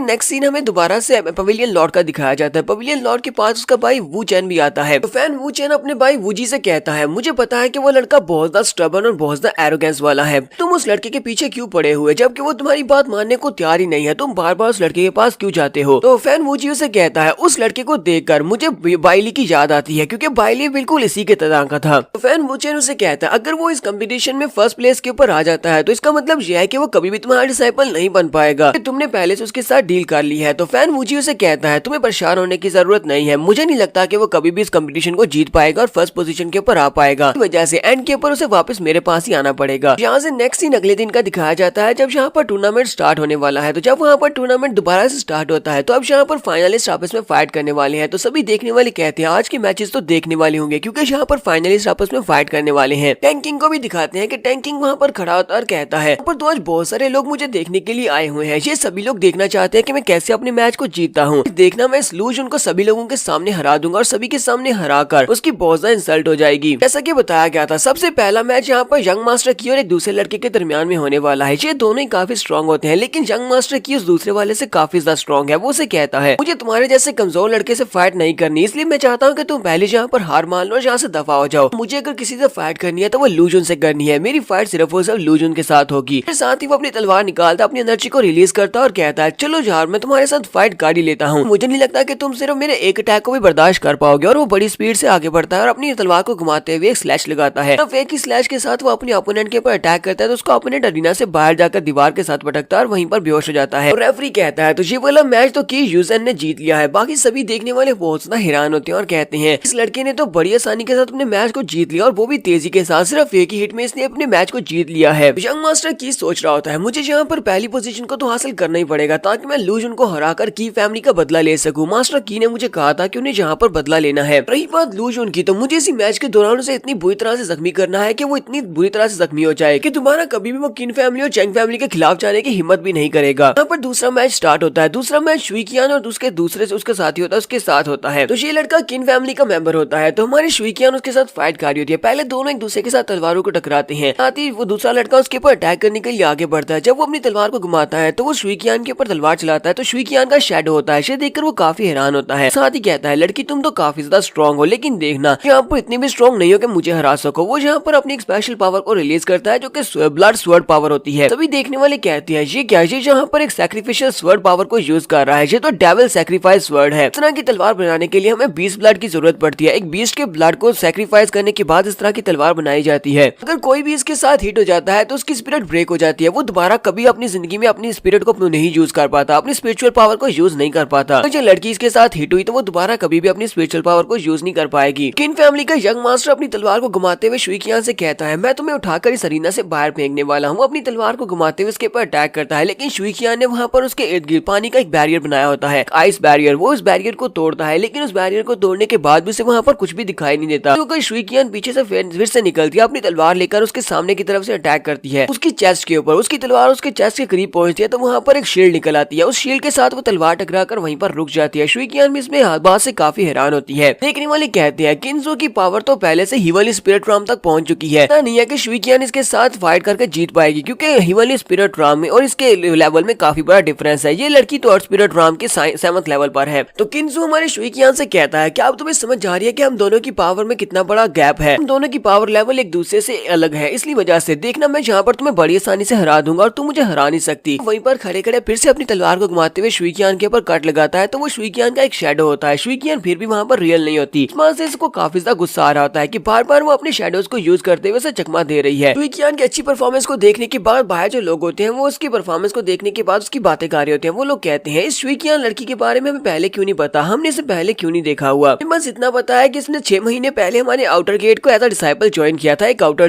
डिसाइपल के तौर पर वेंचियन पवेलियन को ज्वाइन किया था। और ऊपर से इस लड़की की कल्टीवेशन भी काफी ज्यादा लो है। ये लड़की तो स्पिरिट राम के 8th लेवल पर है, लेकिन फिर भी ये यहाँ पर किन्जो के सामने कितनी आसानी के साथ टिक रही है। क्या ये वाकई में इतनी ज्यादा पावरफुल है या यहाँ पर ये किसी ट्रिक्स को यूज कर रही है। विलियन लॉर्ड और बाकी के एल्डर्स भी ऊपर बैठे ये सब कुछ देख रहे होते हैं। मिस्टर टैंक कहती है हालांकि ये लड़की दिखने में काफी ज्यादा स्ट्रॉन्ग लग रही है, लेकिन मुझे पता है ये यहाँ पर किसी ट्रिक्स को यूज कर रही है। इस लड़की के पास इतनी स्ट्रेंथ नहीं है कि वो किन्जो के सामने टिक पाए। लगता नहीं है कि ये किन्जो को हरा पाएगी। मास्टर किंग जियान उसे कहते हैं फिर हम लोग यहाँ पर इन दोनों के पावर लेवल के डिफरेंस को देखें तो मुझे तो नहीं लगता कि ये लड़की यहाँ पर इस मैच को जीत पाएगी। किन्जो तो बस यहाँ पर किसी ओपनिंग का इंतजार कर रहा है। जैसे किन्जो को यहाँ पर किसी न किसी ओपनिंग के बारे में पता चलेगा वो उसके ऊपर अटैक करेगा और सिर्फ एक ही स्ट्राइक में उसकी इस मैच को खत्म कर देगा। सिर्फ इस मैच को खत्म करेगा बल्कि उस लड़की की जान को भी खतरा है, क्योंकि उसका अटैक बहुत ज्यादा पावरफुल होगा। तो हमारा जुनजियन से कहता है ऐसा होना पॉसिबल नहीं है। किन्जो एक बहुत ही पावरफुल वॉरियर है, लेकिन वो बहुत ज्यादा एरोगेंट भी है। उसके सामने एक लड़की है जो कि बहुत ज्यादा कमजोर है। जब वो अपने ओपोनेंट को बहुत ज्यादा कमजोर समझता है तो वो एरोगेंस में चला जाता है, यानी कि वो बहुत ज्यादा एटीट्यूड मारता है। ये लड़की बार बार उसके सामने इसी तरह इसी ट्रिक को यूज करती रही और अपने शैडो क्लॉज को यूज करती रही तो उसे बहुत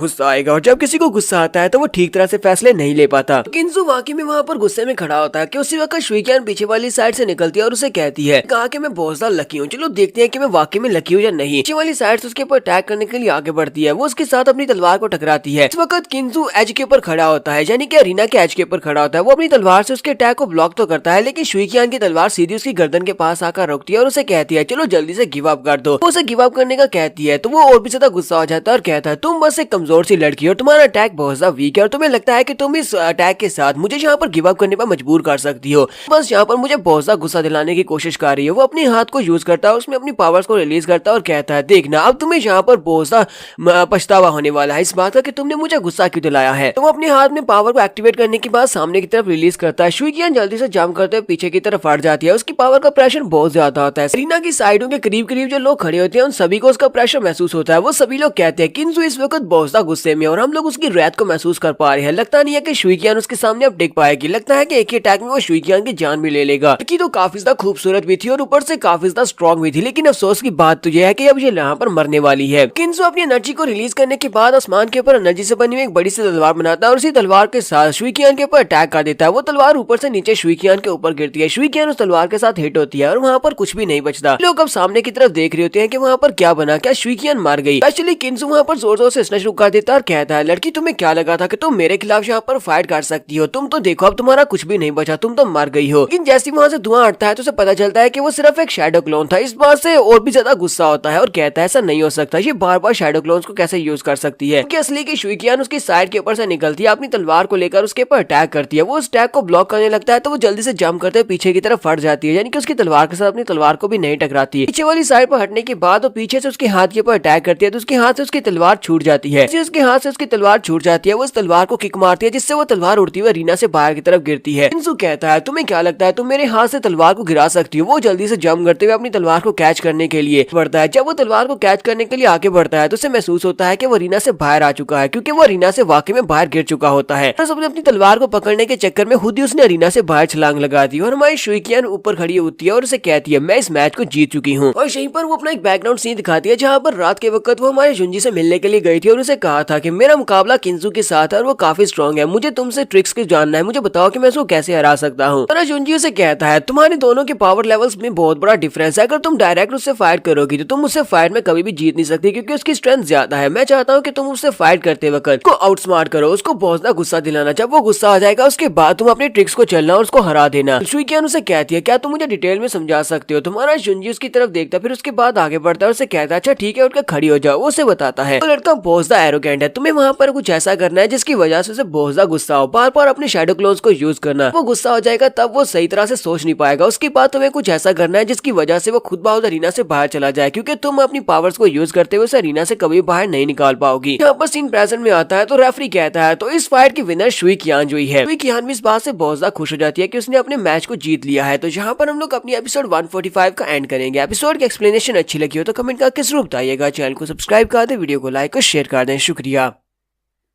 तो गाइस कैसे हैं आप सब लोग। स्वर्ड किंग के एपिसोड 146 के साथ हाजिर हो। तो लास्ट एपिसोड के एंड पे हमने देखा था कि शुइकियान अपने मैच को जीत जाती है। शुइकियान का मुकाबला जिस लड़के के साथ होता है किंजू के साथ। किन फैमिली का वो लड़का गुस्से के साथ स्टेज के ऊपर से नीचे उतर कर आता है और कहता है सब कुछ लगता है कि लूजुन ने किया है, लूजुन ने सीक्रेटली उस लड़की की मदद की होगी मुझे हराने में, इसी वजह से मैं हार पाया हूँ। मास्टर किन कियामो उसके मुंह पर जबरदस्त थप्पड़ मारते हैं और कहते हैं बकवास बंद करो, तुम वहाँ पर मैच को हार कर आके, वो भी एक ऐसी लड़की से जिसकी स्पिरिट एनर्जी भी तुमसे कम है। वो लड़की अर्थ स्पिरिट राम के 8th लेवल पर है जबकि तुम उससे ज्यादा पावरफुल हो। यंग मास्टर की आगे बढ़ता है और उसे कहता है अंकल कियामो आपको इसके साथ ऐसा नहीं करना चाहिए। किंजू ने वहाँ पर पूरी कोशिश की थी अपने मैच को जीतने की, लेकिन ये सब कुछ किंजू की गलती नहीं है बल्कि उस वाकई में लूजुन की गलती है, क्योंकि लूजुन ने उस लड़की की मदद की होगी। इस तरह की ट्रिक्स उसी ने उसको सिखाई होंगी। यहाँ पर ऐसा और कौन कर सकता है। मास्टर की भी कहते हैं हाँ मुझे भी ऐसा लगता है कि ये वाकई में सच है। अगर लूजुन इस सब मसले में नहीं अपनी टांग अड़ाता लड़की कभी भी इस फाइट को नहीं जीत सकती। तो तुम्हारा किंजू जो कि बहुत ज्यादा पावरफुल है वो कभी भी इस मैच को नहीं हार पाता। चैंग आगे बढ़ते हैं और कहते हैं चलो खैर इस बात से कोई फर्क नहीं पड़ता क्योंकि हमारा किंजू हारा है तो अभी भी हमारे पास काफी सारे चांसेस है। हमारे पास अभी भी इस वक्त यंग मास्टर किया और उसके साथ साथ जिंगलू भी हमारे पास ही है क्योंकि वो भी हमारी तरफ से फाइट करने वाला है। ऊपर से एक और बंदा है क्योंकि मैंने पहले से यहाँ पर सारा बंदोबस्त किया हुआ है। और साथ ही यहाँ पर नाइट का सीन दिखाया जाता है, कंपटीशन वाली नाइट, यानी कि कंपटीशन स्टार्ट होने से पहले जो रात थी उस रात को मास्टर चैंग एक चोगा पहनने के बाद टैंकिंग के पास जाते हैं। वो टैंकिंग के रूम में जाते हैं और उसे कहते हैं पता है कि तुम किंग सॉन्ग किंगडम के एक प्रिंस हो लेकिन तुम्हारा आइलैंड तो बहुत ही छोटा सा है और छोटे से आइलैंड के ऊपर तुम्हारे जैसे टैलेंटेड बच्चे को भी नहीं होना चाहिए, क्योंकि तुम जब तक वहाँ पर रहोगे तुम्हारे पास रिसोर्सेज की कमी रहेगी और तुम कभी भी अपने आप को स्ट्रॉन्ग नहीं बना पाओगे।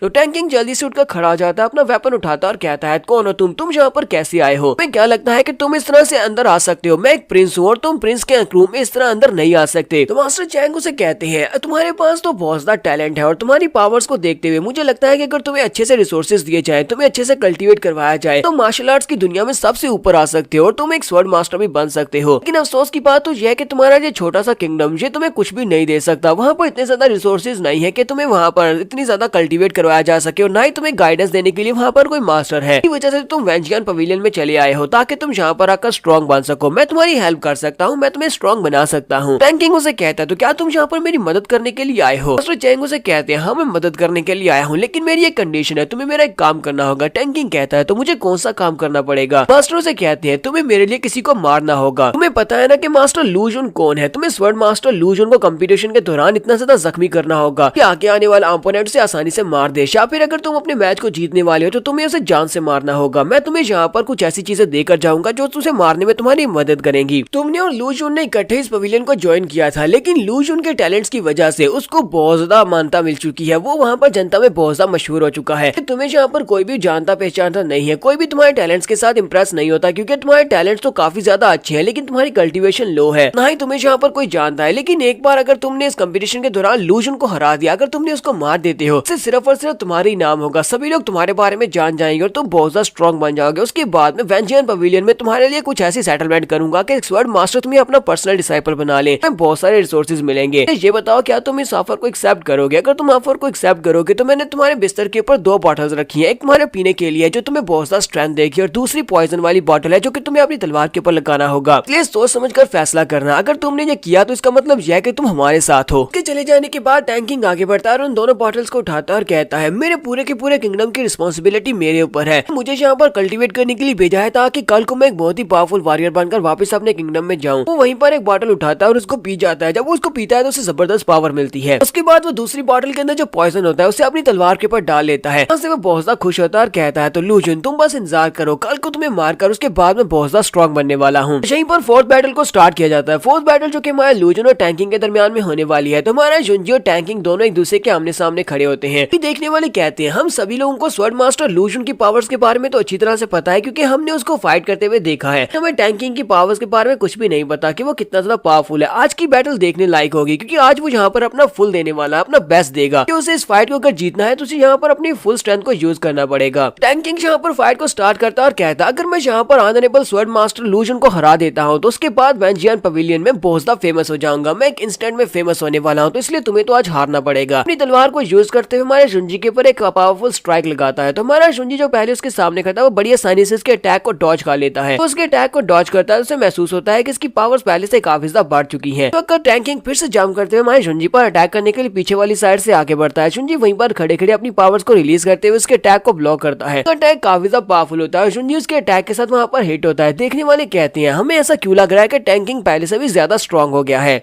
तो क्या यहाँ पर इसके जीतने के चांसेस हैं? क्या ये स्वॉर्ड मास्टर लू जुन के खिलाफ यहाँ पर अपनी फाइट को जीत सकता है या नहीं? वहाँ से धुआं उठता है तो दिखाते हैं कि रीना में एक बहुत बड़ा घड़ा बन जाता है और हमारा जुनजी जंप करते पीछे की तरफ फट जाता है। जुनजी के चेहरे के ऊपर कट लगा होता है और जुनजी भी सोच रहा होता है ऐसा कैसे हो सकता है, इसने मुझे यहाँ पर हर्ट कैसे कर लिया। देखने वाले बहुत ज्यादा हैरान होते हैं और कहते हैं इस पूरे कॉम्पिटिशन में स्वॉर्ड मास्टर लू जुन को पहली बार उनके बॉडी के ऊपर कट लगा है। आपसे पहले जितने भी कंटेस्टेंट के साथ स्वॉर्ड मास्टर लू जुन ने फाइट किया कोई भी उनको हर्ट नहीं कर पाया। तो मतलब क्या समझे, क्या वाकई में टैंकिंग के पास इतनी पावर्स है कि वो स्वॉर्ड मास्टर लू जुन को हरा सकता है? हमारा जुनजी वहाँ पर सोच रहा होता है इसका कल्टीवेशन लेवल लो है। अगर ये हीवनली स्पिरिट राम में भी होता तब भी ये यहाँ पर मुझे हर्ट बिल्कुल भी नहीं कर सकता था, क्योंकि इसके पास इतनी स्ट्रेंथ नहीं है और मेरी स्ट्रेंथ इससे ज्यादा है। सिर्फ एक ही दिन में ऐसा क्या बदल गया है कि ये पहले से भी ज्यादा स्ट्रॉन्ग हो गया है। इसके साथ ही हमारे जुनजी को वहाँ पर पॉइजन का इफेक्ट महसूस होता है। जुनजी कहता है मुझे महसूस हो रहा है इसके कट के अंदर, मुझे अपनी बॉडी के अंदर पॉइजन महसूस हो रहा है। फिर टैंकिंग उसके सामने खड़ा मुस्कुरा रहा होता है और कहता है जुनजी अब जरा देखो कैसे तुम यहाँ पर अपना एटीट्यूड दिखाती हो। पहले तुम बहुत ही प्राइड वाले बंदे थे, और इसी प्राइड की वजह से तुमने आसपास बहुत सारे दुश्मन बना लिए हुए हैं। तुम्हें वही कुछ मिलने वाला है जो कि तुमने यहाँ पर बोया है। और उसके बाद टैंकिंग उसके ऊपर अटैक करने के लिए आगे बढ़ता है। टैंकिंग उसे कहता है अब देखना मैंने जो पॉइजन तुम्हें दिया है, जैसे वो पॉइजन तुम्हारी बॉडी के अंदर इफेक्ट लेगा उसके बाद तुम यहाँ पर मूव भी नहीं कर पाओगे। उसके बाद मैं सभी लोगों के सामने तुम्हें बड़ी आसानी से हरा दूंगा। जब मैं सभी लोगों के सामने तुम्हें हरा दूंगा उसके बाद मैं यहाँ पर बहुत ज्यादा फेमस हो जाऊंगा। वो फिर से हमारे जुनजी के ऊपर अटैक करता है। उसका ये वाला वाला अटैक भी काफी ज्यादा पावरफुल होता है। मास्टर टैंग कहती है इस लड़के टैंग किंग के पास जो स्ट्रेंथ है वो बहुत ज्यादा एवरेज है, लेकिन ये लड़का यहाँ पर जिन मार्शल आर्ट स्किल्स को यूज कर रहा है वो बहुत ज्यादा स्पेशल है। ये हीवनली लेवल के मार्शल आर्ट्स के स्किल्स को यूज कर रहा है, ऊपर से ये अपने ओपोनेंट के ऊपर मल्टीपल टाइम इस तरह अटैक कर सकता है। क्या हमने यहाँ पर इसको कुछ ज्यादा ही अंडर एस्टिमेट कर लिया? क्या वाकई में ये मैच को जीतने की ताकत रखता है? तो मास्टर किंग चियान कहते हैं मुझे नहीं पता कि अब लू जुन यहाँ पर इस लड़के को कैसे फेस करेगा, क्योंकि हम लोगों ने इस लड़के के बारे में जो कुछ सोचा था हमें तो लगा था कि आसानी के साथ टैंग किंग को हराया जा सकता है। लू जुन को तो इससे फाइट करने में काफी ज्यादा मुश्किल हो रही है। हमारा जुनजी अपने हाथ और उसमें चेहरे के ऊपर लगे हुए कट्स को साफ करता है और कहता है मेरी स्पिरिचुअल पावर बहुत ज्यादा जल्दी से सक होती जा रही है, इसकी स्पिरिचुअल पावर इंक्रीज होती जा रही है। मैं यहाँ पर इस तरह इसको ज्यादा देर तक नहीं रोक पाऊंगा, जब मेरी सारी स्पिरिचुअल पावर निकल जाएगी। तो तुम्हारे जुनजी को वहाँ पर कुछ महसूस होता है कि उसकी स्पिरिचुअल पावर भी दोबारा से रीगेन होना स्टार्ट हो जाती है। जुनजी कहता है ये क्या लगता है कोई अपनी स्पिरिचुअल पावर के साथ मेरी मदद कर रहा है ताकि मेरी स्पिरिचुअल पावर रिस्टोर हो सके। वहीं पर अपने स्पिरिचुअल सी के अंदर वो देखता है कि वो बैंक्शन पाइथन होता है। बैंक्शन पाइथन उसकी बॉडी के अंदर से उस पॉइजन को निकाल देता है और साथ ही अपनी स्पिरिचुअल पावर उसे देकर उसकी पावर्स को बढ़ाता है। जुनजी कहता है बैंक्शन पाइथन तुम्हारा बहुत बहुत शुक्रिया मेरी बॉडी से पॉइजन को निकालने के लिए। जुनजी अब पॉइजन को निकालने के बाद फिर से वहाँ पर नॉर्मल होकर खड़ा हो गया है। टैंग किंग को लगता है कि अभी पॉइजन उसकी बॉडी में बहुत ही जल्दी वो इफेक्ट लेने वाला होगा। टैंग किंग हमारे जुनजी से कहता है ऑनरेबल स्वर्ड मास्टर मैं चाहता हूँ कि तुम अभी यहाँ पर खुद से हार मान लो। अगर तुम गिव अप कर देते हो तो इस तरह तुम्हारी बेइज्जती कम हो जाएगी, क्योंकि अगर तुम यहाँ पर मुझसे हारते हो तो फिर तो सभी लोगों के सामने तुम्हारी बहुत ज्यादा इंसल्ट होने वाली है। हमारा जुनजी से कहता है मैं इस बैटल को बहुत ही जल्दी खत्म करने वाला हूँ। टैंग किंग फिर से उसे कहता है अगर तुम यहाँ पर इस बैटल को क्विकली खत्म करने की कोशिश भी करोगे तब भी तुम्हें पता है कि मैं यहाँ पर जीतने वाला हूँ, तो यहाँ पर बिल्कुल भी नहीं होने वाला कि तुम यहाँ पर इस बैटल को जीत जाओ। इसी वजह से अभी भी तुम्हारे पास एक मौका है, हार मान लो। जुनजी उसे कहता है कि तुम अपने आप में कुछ ज्यादा ही श्योर हो, लगता है कि तुमने यहाँ पर किसी गंदी ट्रिक को यूज किया जिसकी वजह से तुम्हें अपने पर पूरा भरोसा है। तो ये बात सुनते ही टैंग किंग बहुत ज्यादा घबरा जाता है। जुनजी वहीं पर खड़े खड़े अपनी पावर्स को रिलीज करता है। जब वो अपनी पावर्स को वहाँ पर रिलीज करता है तो उसका स्वर्ड ऑरा रिलीज होता है। सभी देखने वाले कहते हैं इसका स्वर्ड ऑरा तो बहुत ज्यादा पावरफुल है। क्या वाकई में एक 9th लेवल के स्वर्ड इंटेंट वाले का ऑरा इतना ज्यादा पावरफुल होता है? तो किंग जियान कहते हैं लू जुन जहाँ पर अपनी तलवार को यूज करने वाला है तो हमारा लू जुन वहाँ पर अपनी होली स्वर्ड को बाहर निकालता है। जब वो होली स्वर्ड को बाहर निकालता है तो उसकी पावर्स बहुत ज्यादा होती हैं। देखने वाले कहते हैं तो इसका मतलब ये लू जुन की वो तलवार है। हमने सुना था कि लू जुन स्वर्ड पवेलियन के अंदर गया है, वहाँ पर जाने के बाद उसने एक टूटी हुई तलवार को चूज किया था, लेकिन इसकी तलवार तो कंप्लीट है। पूरे कंपटीशन में पहली बार इसने अपनी तलवार को बाहर निकाला है। तो लोग देखते हैं कि इसकी तलवार क्या कर पाती है। इसकी तलवार को देखकर ही लगता है कि ये एक बहुत ही पावरफुल वेपन है। जबकि टैंग किंग बेचारा अभी भी यहाँ पर इस बारे में सोच रहा होता है कि ये अभी तक अपने पाँव पर कैसे खड़ा है। अभी तक तो इसे नीचे गिर जाना चाहिए था या फिर इसे पैरालाइज हो जाना चाहिए था। वो जुनजी से कहता है तुम अभी तक सही सलामत कैसे हो? जुनजी से कहता है मुझे लगता है कि तुम मुझसे ये बात जानना चाहते हो कि तुम्हारे मुझे पॉइजन देने के बाद मैं यहाँ पर अपनी टांगों पर कैसे खड़ा हूँ, क्योंकि उस पॉइजन के मेरी बॉडी के अंदर जाने के बाद तो मैं यहाँ पर खड़ा नहीं रह सकता था। सभी सुनने वाले कहते हैं क्या यहाँ पर टैंग किंग ने पॉइजन को यूज किया है? टैंग किंग पागल तो नहीं हो गया? इसने कंपटीशन के दौरान यहाँ पर अपनी तलवार के ऊपर पॉइजन लगाकर स्वॉर्ड मास्टर लू जुन को पॉइजन देने की कोशिश की है। तो हम सभी लोग भी समझ रहे थे कि ये इतनी आसानी के साथ मास्टर लू जुन को हर्ट कैसे कर पा रहा है। अब हमें समझ आ रही है कि ये यहाँ पर गंदी ट्रिक्स को यूज करते हुए मास्टर लू जुन को हराने की कोशिश कर रहा था। टैंग किंग वहाँ पर सोच रहा होता है ये लड़का यहाँ पर सही सलामत कैसे खड़ा है? कहीं ऐसा तो नहीं है कि मैंने उन दोनों बॉटल्स को मिक्स कर दिया था और पॉइजन वाली बॉटल मैंने पी ली थी, जो एनर्जी बढ़ाने वाली बॉटल थी उसे मैंने अपनी तलवार के ऊपर डाल दिया था। तो बिल्कुल ही पॉसिबल नहीं है कि इस लड़के ने यहाँ पर सभी लोगों के सामने मेरे पॉइजन वाली ट्रिक के बारे में लोगों को बता दिया है। यहाँ पर इस मैच को भी मैं हारने वाला हूँ। ना सिर्फ मैं मैच को हारने वाला हूँ बल्कि मुझे वैंचियन पवेलियन से भी निकाल दिया जाएगा, क्योंकि मैंने यहाँ पर एक गंदी ट्रिक को यूज किया है। तो दूसरी तरफ से हमारा जुनजी भी उसके ऊपर अटैक करने के लिए आगे बढ़ रहा होता है। तो यहाँ पर हम लोग अपनी एपिसोड 146 का एंड करेंगे और नेक्स्ट एपिसोड में देखेंगे क्या हमारा जुनजी अपने इस मैच को जीत पाएगा। वो तो हमें पता ही है कि वो जीत ही जाएगा। देखने वाली बात तो ये होगी क्या हमारा जुनजी फर्स्ट पोजीशन को जीत पाएगा या नहीं। तो एपिसोड की एक्सप्लेनेशन अच्छी लगी हो तो कमेंट करके जरूर बताइएगा। चैनल को सब्सक्राइब कर दे, वीडियो को लाइक और शेयर कर दें। शुक्रिया।